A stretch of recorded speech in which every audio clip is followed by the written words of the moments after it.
Well, it's time for some love in the morning. Marriage can be a lot of work, and sometimes couples hit a rut when it comes to keeping the passion alive. Well, with the hustle and bustle of life, it can be tough to be on the same wavelength as your partner over time. Joining us now to answer our viewer's question on this very issue is certified relationship and marriage coach Jennifer Blank-Cool. Good morning. Good morning, Emily and Travis. Thanks for having me. Always great to have you here. I will say I had to edit this to be a little TV friendly. This is a more adult topic. If you have any little ones at home, I am stalling right now so you can get them out of the room to go do something else. Okay, you want to read our question? I will read the question. Okay. This is from Anonymous via Instagram. The question is, my husband and I have hit a rut. I decided to go back to grad school this year, and between work, classes, and kids, I'm exhausted. I don't have time for the two of us, and libidos are not matching up. He feels like I'm not being a good partner. I feel like he's not supporting me with everything I've got going on. Where's the compromise? Oh, my heart goes out to you. And you're not alone. A lot of couples... I feel like this is a very common this problem. is extremely common in different forms, but extremely common. So first I want to say I honor you for doing it all. I mean, that's worth celebrating. You're doing a lot. Just reading that. Yeah, you're putting a lot on your plate, and that's awesome and honorable. So don't forget to celebrate the goodness and the awesomeness of all that you're doing. Secondly, you know, I could give you surface level strategies and tools for better connecting. And in time that would come through my coaching if I worked with you.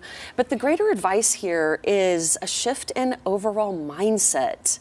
You know, it's completely normal and natural for long-term couples to come upon a new stage in their relationship and life where it's demanding and it requires maybe a complete shift of routine and how you're showing up for yourself and each other. I also want to say with a lot of love, because I think that we humanly forget this, especially us in longer term committed relationships. You know, it's our job to love and support our partner. Yeah. Meaning you deserve the love and support from your husband through all that you're going through, and he deserves your love and support through all that you're going through. And honestly, it can be very easy to forget that, especially when we feel like maybe our plate is heavier at the moment, so I'm having a hard time giving, I need more. That's natural, and that's normal, and that's okay. At the same time, if we're talking about an overall mindset that you're approaching this through, it would be to kind of get back to the point of, what do you both need specifically from each other to feel loved and supported? Yeah. It is amazing how we can be with somebody forever. We can be with somebody for years, decades, and we either didn't do the initial work of finding out the specifics of what we need from them and what they need from us. But you know, not oftentimes, I think it's safe to say always that will shift over time. That's what I was just about to ask. Yeah, that'll how that shift changes. your needs. Yeah, your needs. And with the question from the viewer in mind too, just, you know, the way she worded the question was, where is the compromise? Right. Where does your answer lie with that in mind? Is it a compromise, or is it a conversation, like you're saying, over whatever needs need to be met? I love how you're asking me that question, Travis. It is a compromise.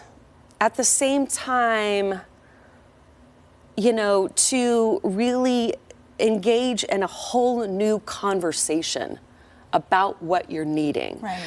I'm struggling with the word compromise because compromise can include sacrifice, and obviously there's a lot of sacrifice going on here, but I'm trying to answer your question from the terms of, how do you have a conversation? Well, that's the thing. I feel like everything is a compromise. Yeah. And if you have the conversation in the right way, I know from your years of guidance, right, the best way to have this conversation is to pick the right time and place, right? Absolutely. So maybe 100%. in the bedroom when someone's wanting something and the other person wants to go to bed is not the time to have that conversation. You know, absolutely. And you know what? I love that you're saying that, because it's so easy to get stuck in this rut. And I think that's how you posed your question initially. We're stuck in a rut. Yeah. Because when you find yourself in a rut, that's when we humanly fall into even the deeper rut of the pattern of focusing in on the problem of the situation and the challenge. And you start to behave that way, where then you expect. So then you go at every night when you get ready to go to bed, you're like waiting to hear that, like, well, not tonight, honey, and then you're going to be disappointed. Right. And you just, it becomes kind of a self-fulfilling. Yeah, you kind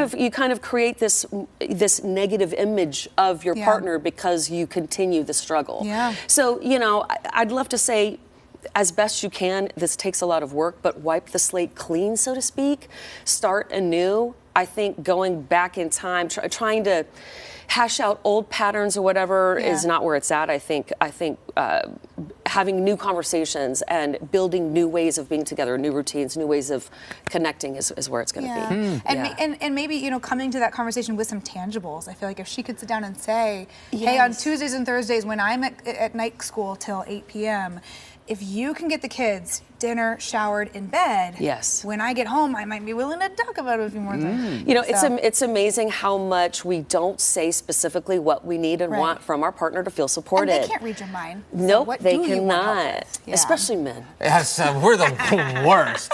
That's why. You had a good question today. Thank you. I'm gonna give you props. Oh, thanks. Travis doesn't always pipe up in our relationship conversation. Every once in a while, there's a relationship conversation where it's like, I'm just gonna bow out on this one. I'm just gonna be here. You two talk about it. You're awesome, Travis. No, so are you. Thanks for being here. Thank you for having me. Hopefully we helped. Yes, that's a good question. You're not alone. All right, well, if you have a question for Coach Jen, you can always send us a message right now on the KOIN News AM Extra Facebook or Instagram pages. Your question may be answered right here on the show. And as you just saw, you can remain anonymous. So slide into those